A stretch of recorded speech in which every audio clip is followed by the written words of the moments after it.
A very good evening everyone. This is सीमा या polity educator. आज हम क्लास 12 का चैप्टर 9 का पार्ट 2 पढ़ने वाले हैं. इसके पहले हम पार्ट 1 की वीडियो कवर कर चुके हैं. अगर आपने पार्ट 1 की वीडियो नहीं देखी है तो पहले आप उसे देख लीजिए, क्योंकि पार्ट 2 की वीडियो उसी से लिंक्ड है. ठीक है, तो चलिए स्टार्ट करते हैं हम आज पार्ट 2 की वीडियो. तो पार्ट 1 में हमने इंट्रोडक्शन कवर किया था. इसके साथ साथ में वैश्वीकरण क्या है, व्हाट इज़ ग्लोबलाइजेशन, और वैश्वीकरण को हम एक शब्द में अगर इसकी परिभाषा को दर्शाएं तो हमने वहाँ पर पढ़ा था कि प्रवाह. तो प्रवाह किन किन चीज़ों का हो सकता है. प्रवाह पूंजी का हो सकता है, प्रवाह विचारों का हो सकता है, प्रवाह संस्कृति का हो सकता है, और इसके साथ साथ में प्रवाह लोगों की आवाजाही का भी हो सकता है. ठीक है, इन सब चीज़ों के बारे में पढ़ लिया था. फिर इस प्रवाह के कारण यहाँ पर क्या क्या इफ़ेक्ट पड़ रहे हैं, क्या क्या प्रभाव पड़ रहे हैं. प्रभाव सकारात्मक पड़ रहे हैं कि नकारात्मक पड़ रहे हैं.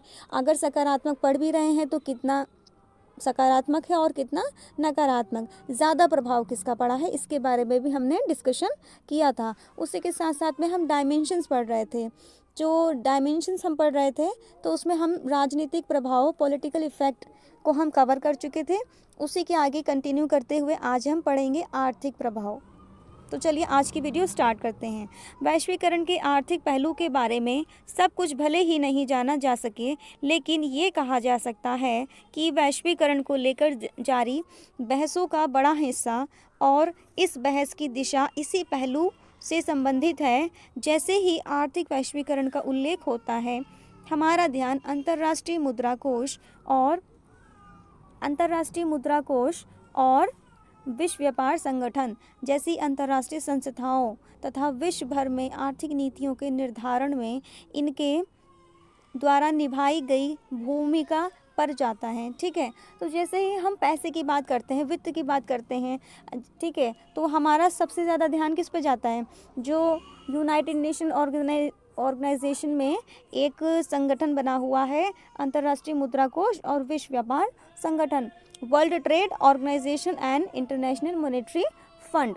तो यहाँ पर ये दोनों ही ऐसे संगठन हैं जिसमें पैसों का लेन देन होता है. ठीक है, तो जैसे ही अगर हम आर्थिक प्रभाव की बात कर रहे हैं तो हमारा ध्यान सबसे पहले जो ये फाइनेंस को मेंटेन करने वाली जो ऑर्गेनाइजेशन है, इन पर हमारा ध्यान जाता है. अमूमन जिस प्रक्रिया को आर्थिक वैश्वीकरण कहा जाता है, उसमें दुनिया के विभिन्न देशों के बीच आर्थिक प्रवाह तेज हो जाता है. वैश्वीकरण के चलते पूरी दुनिया में वस्तुओं के व्यापार में इजाफा हुआ है. ठीक है, अब देखिए, जो ये वैश्वीकरण है, जो ये ग्लोबलाइजेशन है, कि चलो हम अपने कंट्री में बना रहे हैं जो चीज़, वो आपको भी सूटेबल होगी, आपके लिए भी वो हम रखेंगे और आप भी उसका लाभ उठा सकते हो हमारी बनाई हुई चीज़ का, और आपकी कंट्री में जो बन रही है वो आप हमें दे दो. ठीक है, इसी को बोलते हैं वैश्वीकरण. तो वैश्वीकरण का जो प्रवाह हुआ है, इससे पूरे विश्व को क्या हुआ, इजाफा हुआ व्यापार में, ट्रेड में. ठीक है, क्योंकि कोई भी कंट्री है, कुछ भी चीज़ का प्रोडक्शन कर रही है, किसी भी आइटम का, किसी भी गन, बंदूक, गोला बारूद, या फिर कपड़ों का, या फिर किसी डिश का, तो क्या होगा, वो अदर कंट्रीज़ भी उसको फॉलो करेंगी. अच्छी लगेगी तो अपने पास रखेंगी, अपनी जो लाइफ स्टाइल है उसमें उसको ऐड ऑन करेंगी, और अच्छी नहीं लगेगी तो उसको छोड़ देंगी. ठीक है, तो इससे क्या होगा, हमारा ट्रेड ज़्यादा बढ़ेगा. अलग अलग देश अपने यहाँ होने वाले आयात पर प्रतिबंध लगाते थे, लेकिन अब ये प्रतिबंध कम हो गए हैं. ठीक है, जैसे कि जो हमारे देश में चीज़ें बन रही हैं, वो दूसरे देश में जाने के लिए, या फिर दूसरा देश इन चीज़ों को ख़रीदने के लिए, या फिर दूसरे देश की चीज़ हमें ख़रीदने के लिए पहले हम टैक्स ज़्यादा लगाते थे, लेकिन धीरे धीरे इन टैक्स जो लग रहा था, जो ये कर लग रहा था, जो ये प्रतिबंध था, वो कम हो गया है, जिससे कि व्यापार बढ़े. ठीक इसी तरह दुनिया भर में पूंजी की आवाजाही पर अब कहीं कम प्रतिबंध है. ठीक है, वैश्वीकरण के चलते अब विचारों के सामने राष्ट्र की सीमाओं की बाधा नहीं रही. जैसे कि मैंने आपको फर्स्ट वीडियो में बताया था कि जो हमारी कंट्री है, जो हमारा स्टेट है, उसका काम क्या रह गया है, जो वहाँ के सिटीजन्स हैं, जो नागरिक हैं, उनकी सुरक्षा करना और अपनी मिलिट्रियल पावर को इम्प्रूव करना. इसके साथ साथ में जो हमारी बाउंड्री है उसको तो सेव करना ही.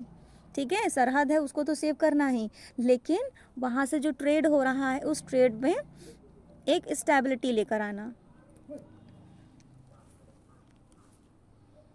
वैश्वीकरण के चलते अब विचारों के सामने राष्ट्र की सीमाओं की बाधा नहीं रही, उनका प्रवाह आबाद हो उठा है। इंटरनेट और कंप्यूटर से जुड़ी सेवाओं का विस्तार इसका एक उदाहरण है। ठीक है, जैसे ही हम विचारों की बात करते हैं तो हम आप लैंग्वेज के बारे में अगर बात कर रहे हैं तो हम फॉरेन कंट्रीज़ के जो लैंग्वेज है वो अपना रहे हैं, और अपनी लैंग्वेज तो है ही, और ऐसे ही जो बाहर देश की दुनिया के लोग हैं जैसे कि अमेरिका या फिर ब्रिटेन के, तो जो इंडिया में घूमने आते हैं या फिर जब इंडिया आते हैं तो हमारे जो लैंग्वेज है कंट्री की, उस लैंग्वेज को फॉलो करने की कोशिश करते हैं। हमारा जो लाइफ स्टाइल है, जो हमारा खाना है, जो हमारा पहनावा है, उसको वो क्या करते हैं, एक्सेप्ट करते हैं और अपने रोज़मर्रा की ज़िंदगी में ढालने की कोशिश करते हैं अपनी पसंद के हिसाब से। ऐसे ही इंटरनेट और कंप्यूटर है, जो ये इंटरनेट और कंप्यूटर एक ऐसी सुविधा है जो पूरी दुनिया को आपस में जोड़े रखती है। आर्थिक वैश्वीकरण के कारण पूरे विश्व में जनमत बड़ी गहराई से बट गया है। सामाजिक न्याय से सरोकार रखने वाले लोग चिंतित हैं।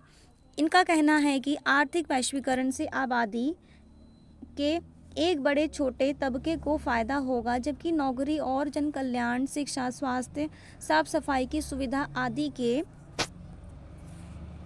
लिए सरकार पर आश्रित रहने वाले लोग बदहाल हो जाएंगे। अब देखिए, जैसे कि अभी आपको बताया गया कि जो इंटरनेट है और जो कंप्यूटर है वो क्या कर रहा है, पूरी दुनिया को आपस में जोड़ रहा है। एक देश की खबर दूसरे देश की खबर तक मिनटों में पहुंच रही है। ठीक है, इससे तो हो रहा है। लेकिन जैसे कंप्यूटर है, जो सॉफ्टवेयर सिस्टम आया है, उससे अभी पहले 10 लोग काम करते थे, अब वो एक कंप्यूटर आ गया है, उसके वो 10 लोगों का काम अकेले ही कर रहा है। तो यहाँ पर बेरोज़गारी तो बढ़ रही है ना, और बेरोज़गारी बढ़ेगी तो किसी भी कंट्री का जो नागरिक है वो अपनी सरकार पर डिपेंड हो जाएगा।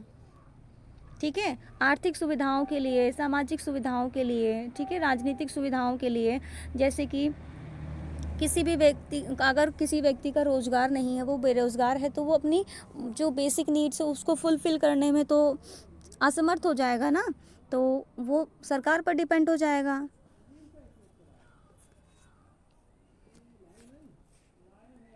दुनिया की अनेक आंदोलनों की मान्यता है कि सामाजिक सुरक्षा कवच की बात अव्यावहारिक है। ऐसे आंदोलनों ने बलपूर्वक किए जा रहे वैश्वीकरण को रोकने की आवाज़ उठाई है।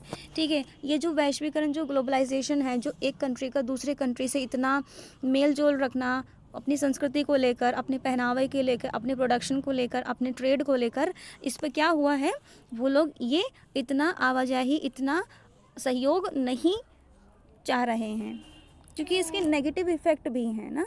इसीलिए आर्थिक वैश्वीकरण की प्रक्रियाओं के समर्थकों का तर्क है कि इससे समृद्धि बढ़ती है और खुलेपन के कारण ज़्यादा से ज़्यादा आबादी की खुशहाली बढ़ती है। ठीक है, अब जो ये आर्थिक वैश्वीकरण के जो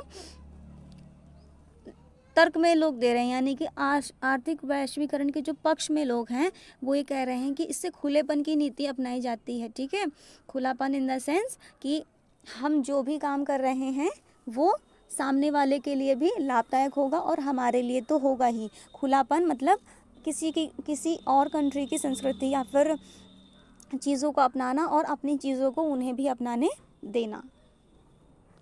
इससे पूरी दुनिया को फ़ायदा होगा। इन लोगों का कहना है कि आर्थिक वैश्वीकरण अपरिहार्य है और इतिहास की धारा को अवरुद्ध करना कोई बुद्धिमानी नहीं, और इससे पारस्परिक निर्भरता बढ़ी है।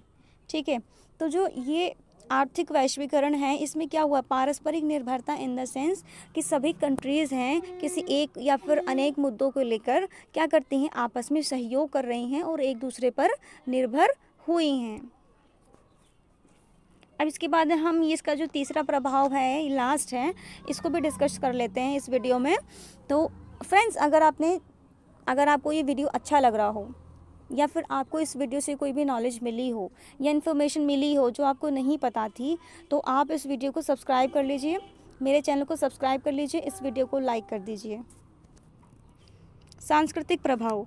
वैश्वीकरण के सांस्कृतिक प्रभावों को देखते हुए इस भय को बल मिला है कि ये प्रक्रिया विश्व की संस्कृतियों को खतरा पहुंचाएगी। ठीक है, अब संस्कृति की बात हो रही है, ठीक है, किसी भी कंट्री के ट्रेडिशन की बात हो रही है, तो यहाँ पर लोग क्या कह रहे हैं कि जो सभी देशों की संस्कृति है, जो ट्रेडिशन है, उसको तो खतरा पहुंच रहा है, क्योंकि लोग हैं, आम जनता है, उसको तो जो भी लाइफस्टाइल अच्छा लगेगा वो उसी में भी जाना चाहेगा। तो अपनी संस्कृति को लोग फॉलो कम कर रहे हैं और जो अदर कंट्रीज़ हैं उनकी जो ट्रेडिशंस हैं उनको फॉलो ज़्यादा कर रहे हैं, इसलिए ये खतरा पहुंचाएगी सांस्कृतिक वैश्वीकरण।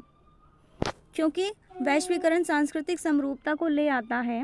विश्व संस्कृति के नाम पर दरअसल शेष विश्व पर पश्चिमी संस्कृति लादी जा रही है। ठीक है, कुछ लोगों का तर्क है कि बर्गर और नीली जीन्स की लोकप्रियता का नज़दीकी रिश्ता अमेरिकी जीवन शैली के गहरे प्रभाव से है।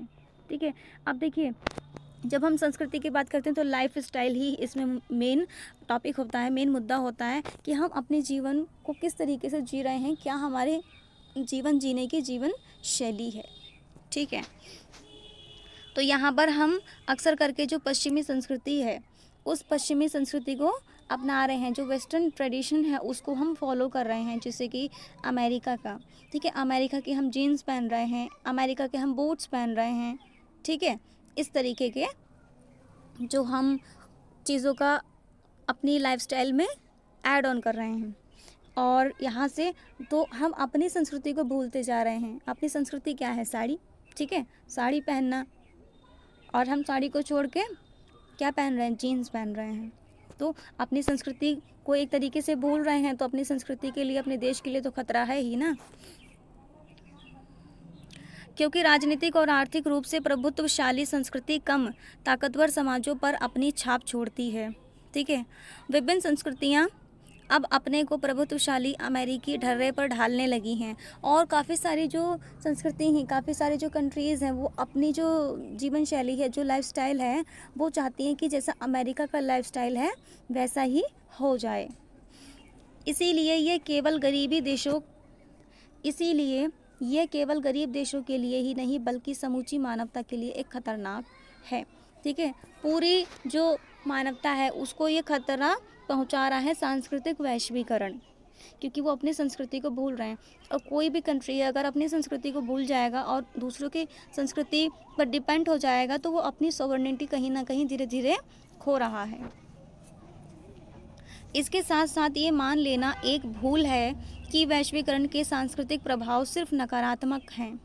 कभी कभी बाहरी प्रभावों से हमारी पसंद नापसंद का दायरा बढ़ता है, तो कभी इनसे परंपरागत सांस्कृतिक मूल्यों को छोड़े बिना संस्कृति का परिष्कार होता है। ठीक है, तो यहाँ पर कहा गया है कि कभी कभी तो कुछ चीज़ें ऐसी होती हैं संस्कृति में कि जो हमें दूसरे की संस्कृति की बहुत अच्छी लगती हैं, तो हम उस चीज़ों को अपना लेते हैं, और कुछ चीज़ें ऐसी होती हैं जो हमें नहीं पसंद आती तो उनको हम छोड़ देते हैं। जैसे कि बर्गर मसाला डोसा का विकल्प नहीं है। ठीक है, यानी कि जो बर्गर है वो मसाला डोसा की जगह नहीं ले सकता, बल्कि हमारी संस्कृति में एक और चीज़ शामिल हुई है। वहीं पर नीली जीन्स अब खादी कुर्ते पर पहनी जा रही है, जिससे जीन्स के ऊपर कुर्ता पहनने अमेरिकियों को देखना अब संभव है। ठीक है, अब देखो यहाँ पर जैसे बर्गर हो गया, नीली जीन्स हो गई, ये सारा क्या है, और चाउमीन हो गई, चाउमीन जो है चाइनीज़ फूड हो गया, जो अमेरिका जो बर्गर है और जो नीली जीन्स है वो अमेरिका के फूड्स हो गए। ठीक है, तो जो ये अमेरिका के और चाइना के जो फूड्स है जो हम ऐड ऑन कर रहे हैं अपनी लाइफस्टाइल में, अगर हम उन्हें अपनी जो संस्कृति है, जो अपना खाना है सांस्कृतिक, उसको छोड़े ना, उसके साथ अगर अपना रहे हैं, तो ये हमारे विकल्प, जो हमारा खाने का जो विकल्प है, ठीक है, उसमें क्या हो रहा है, उसमें बढ़ोतरी हो रही, एक चीज़ और हम नई ऐड ऑन कर रहे हैं। सांस्कृतिक समरूपता वैश्वीकरण का एक पहलू है, तो वैश्वीकरण से इसका उल्टा प्रभाव भी पैदा हुआ है। वैश्वीकरण से हर संस्कृति कहीं ज़्यादा अलग और विशिष्ट होते जा रही हैं। इस प्रक्रिया को सांस्कृतिक विभिन्नीकरण कहते हैं। अब देखिए, संस्कृति है, उसमें संस्कृति में समरूपता तो है, यानी कि दूसरे की संस्कृति और अपनी संस्कृति को हम साथ लेकर तो चल रहे हैं, लेकिन कहीं ना कहीं काफ़ी लोगों को ये डर है, जो शुभचिंतक हैं उनको ये डर है कि कहीं हम अपनी संस्कृति को भूल ना जाएं। ठीक है, ये उन्हें डर सता रहा है। और जो ये हम अलग अलग संस्कृतियों को अपना रहे हैं, इसको हम सांस्कृतिक विभिन्नीकरण बोल सकते हैं।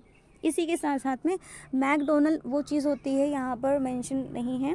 मैकडोनल्ड वो होता है जो जैसे जो अमेरिका का फूड है उसको हम अपना रहे हैं, उसी को हम एक तरीके से मैकडोनल्ड बोलते हैं। और मैकडोनल्ड एक तरीके से हम किसी का ट्रेडिशन के तरीके से उसको मान सकते हैं। ओके फ्रेंड्स, ये वीडियो यहीं पर ख़त्म होता है और नेक्स्ट वीडियो में इस चैप्टर को हम करेंगे कंप्लीट। आपकी ये बुक हो जाएगी कंप्लीट। और वीडियो अगर अच्छा लगा हो तो लाइक कर दीजिएगा, चैनल को सब्सक्राइब कर लीजिए। Thanks for the watching.